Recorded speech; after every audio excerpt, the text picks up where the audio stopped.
All right, Bart with Bicycle Rider YouTube, and I just got done taking an amazing ride on the Trek Supercaliber Gen 2 9.8. There's a couple things I wanted to talk about this, and of course I wanted to shoot a GoPro video, but came out here my GoPro's dead. I am putting a little GoPro on my helmet, and I'll see how that got some footage while I was riding.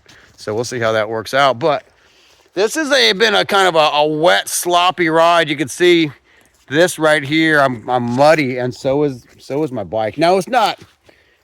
This is kind of sandy mud, so it cleans off easy. But I did put this bike through its paces today, and I came to some conclusions on this trail bike, or I'm going to say this is a cross-country race bike on a trail. Look, this is real old school single track. Look this way. It goes over a little bridge. I mean, this is beautiful back here, a little creek. I love to talk about Bethel and our local trail system on another video. But here I want to talk about the Super Caliber and how it did in a slippery, wet situation. Of course, this is only my second real ride on the Super Caliber. I'm almost glad it was like this, because if it was perfect conditions, I might be riding this bike. This bike's fast, you know, and I'm just getting back into the cross-country racing. So this bike's faster than I am, and I'm glad I didn't make some kind of mistake at high speed, you know. And I've done that on this trail system before. But today it was wet and slippery. Let me bring you up here and just talk about the roots. So without the GoPro, I don't know if the camera is picking this up, but there's a lot of wet roots back here. The dark mud is slippery. You got clay, you got sand. So really, this was one of those rides where you had to watch yourself. You know, you couldn't go as fast as you wanted, and that's where I'm seeing that the Trek Supercaliber in this geometry really is very sure-footed compared to the race bike I had before, the Specialized Epic. You know, and to be fair, the Epic was a few years old, so it wasn't their newest generation. And, you know, seat tube angles have changed. Head tube angles have changed. Rake and trail, these bikes are longer, they're lower. And they do handle better. So there's some situations today that this bike was able to point and shoot where my other race bike would have been a little bit too twitchy, and definitely I would have had to slow down and or, you know, possibly hit the ground. So the way that they have designed this bike for more capable cross-country courses, you know, cross-country courses have gotten steeper and deeper, more terrestrial, and we've got to make it great for the fans. We want to keep the sport alive. I'm on old school single track. This is a raw trail back here, and I'd love to show you guys. Look at this. This is March of 2025. Short sleeve. I mean, it's like 70 something degrees. It's amazing weather out here, and well, you know, it's wet. I normally don't ride the trails in wet, but you can see there's like two of us back here, and it started raining when we were back here, so we didn't start the day on a wet trail. It just ended up that way. But it definitely 30 something miles on a wet trail. Let me see how this bike handles at, you know, when you got to be a little bit more careful. I loved having the dropper seat post on there. So as this, you know, as I was coming into some corners and stuff, I was able to drop the seat post to get a lower center of gravity. The St. Anne tires. These are the RSL, Race Shop Limited at a 2.4. These are the stock tires that came on my bike. Were absolutely amazing out here in the wet, but yet they roll really good. Now, I haven't checked out these tires on like the rolling resistance chart to see how they do, but they're a fast tire that gripped really good. I'd loved having, I've never had 4 piston brakes on a cross-country race bike. It was sure nice. Now they're a little bit loud, but you know, they're breaking in, and it was really, really, really wet back here today. But the bike handled so much better than my race bike of a few years ago. You know, when it's wet, and the trail was so wet today, sometimes we couldn't see the trail, so we're riding through water. You can't see all the roots. That's where it was really nice to have that full suspension. But if this is a short travel full suspension, even a pivotless full suspension, but it definitely was soaking up the bumps that you couldn't see. I mean, back here on the Tuxichaney side, there's some roots, and you know, when the roots are exposed, you can see them and bunny hop over them. But today, when it was wet, we were just, you kind of have to bash. And when you're bashing, sitting on the seat, it is so nice to have a little bit of suspension. You know, I have to say, you know, this AXS rear derailleur was underwater at times. I mean, I put this bike through what generally you wouldn't ride in these kind of conditions, but we were having so much fun. And like I said, we're out here anyway. So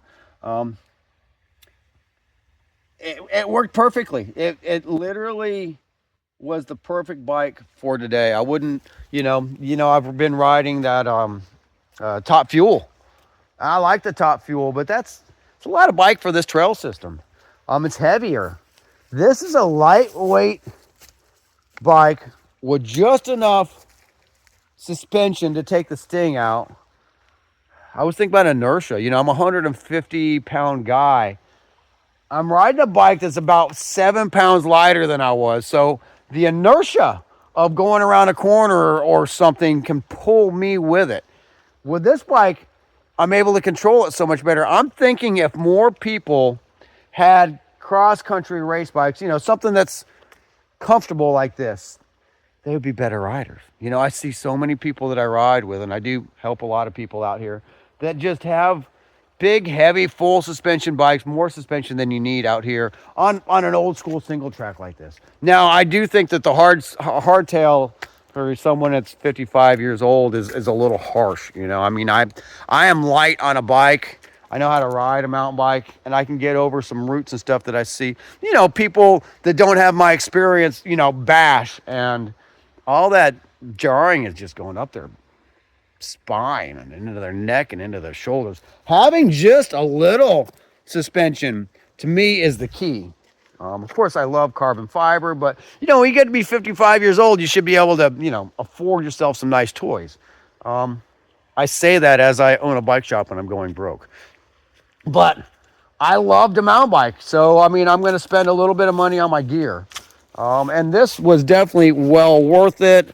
Once again, I do own a bicycle shop called Biloxi Bicycle Works, and I am a Trek dealer. Even though it says specialized right there, we haven't had new kits made because they cost too much.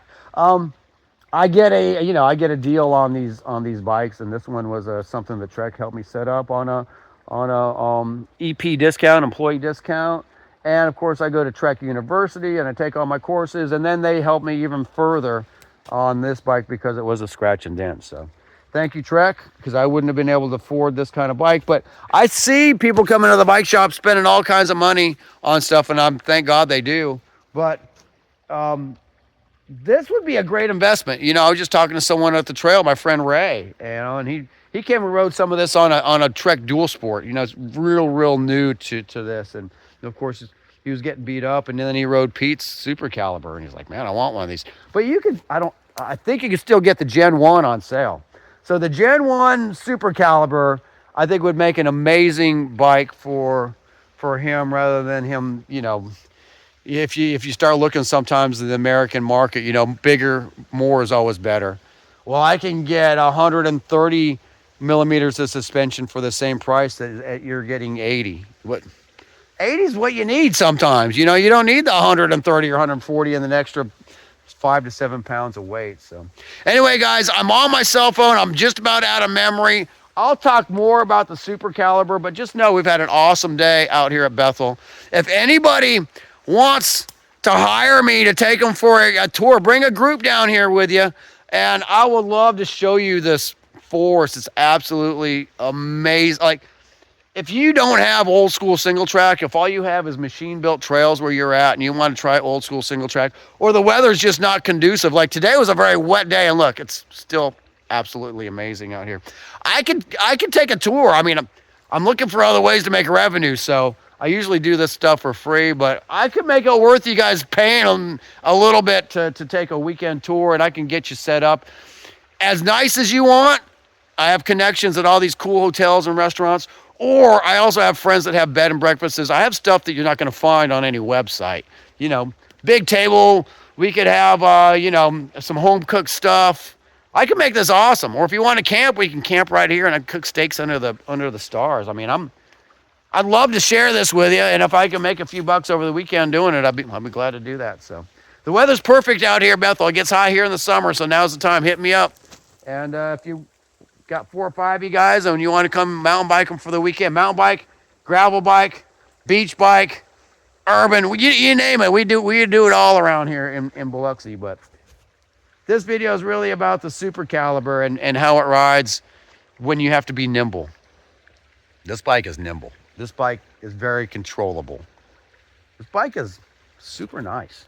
Thank you, Supercaliber, for an awesome day of trail riding. And thank you, DeSoto National Forest, for saving this single track from becoming a subdivision or a mall or an airport or something. That's why a lot of this stuff isn't around anymore.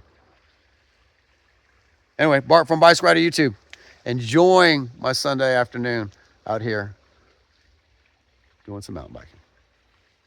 Doing some old school cross country riding on an old school single track trail. Yippee. Bart from Bicycle Rider YouTube, over and out. It is so cool flowing through a natural trail system with a lot of character like this. Especially on a kind of fast cross-country bike. It's very efficient. I mean, this is what hooked me on cross-country back in the day. So we don't have a lot of features and jumps and stuff that, you know, the younger generation really craves, and I get it, because when I was younger, that's what I did too. But this is natural, flowy, single track. It really turns on some of us old guys like myself. And for those that are just getting back in the sport, you don't see a lot of big drop-offs and rocks. Like, we've got pine trees, roots, sand and dirt, clay.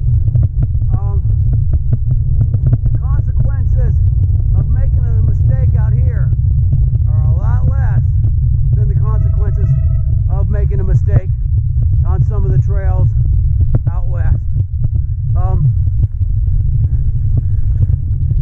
If you like, or you think you might like, trying some old school single track like this, the faster you go, the more thrilling it is. And to get fast, sometimes you have to learn control. So these trails, I can teach control, or you can teach it to yourself by just riding it. But you don't have to worry so much about major consequences. Not that you can't get hurt out here, believe me. I've been hurt because of the speed. But it's definitely a manageable trail system, especially if you're a veteran and you want your wife or your kids or something to enjoy it. Heck, I could take them for a slower ride, or get one of my employees to do that, and I can take you out for a nice cardio push through some awesome trails. Think about it. Come to South Mississippi and hit me up.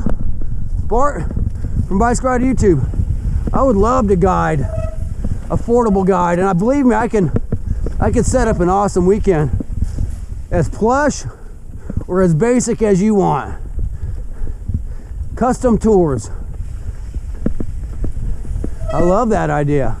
What do you guys think? All right.